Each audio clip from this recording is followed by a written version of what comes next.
Take a look at the back of any iPhone, and you'll see a familiar phrase that's been printed on almost 1 billion units of the iconic product. Designed by Apple in California, assembled in China. Like everything at Apple, that wording is deliberate.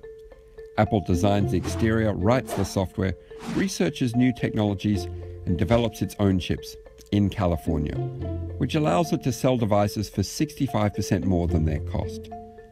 But iPhones are assembled in China for a reason. It's easy to assume that reason is cheaper labor. While wages are lower, this doesn't tell the whole story. In fact, assembly is only 2% of an iPhone's hardware cost. Today, most iPhones are made in 2 Chinese cities, Shenzhen and Zhengzhou. Favorable government policies helped Shenzhen become the electronics factory to the world, with Taiwanese company Foxconn its biggest employer.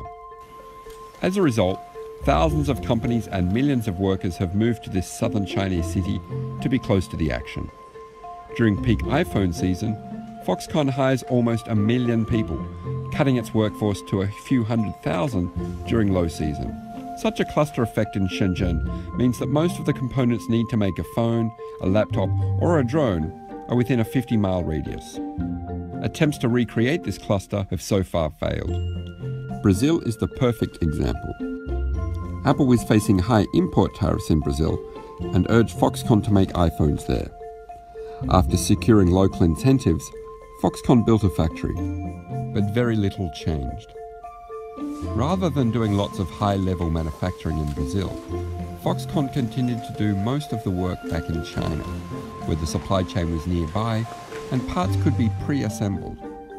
This meant that most of an iPhone was made in China and merely shipped to Brazil for local workers to slot together, like Lego. In the end, the Brazil project failed on 2 levels. It hired a fraction of the workers the government had expected, and it didn't attract any of Apple's hundreds of suppliers.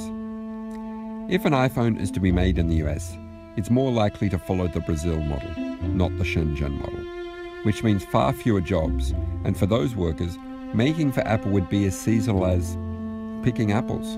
So while the US could one day boast an iPhone assembled in America, the question is, does it really want to?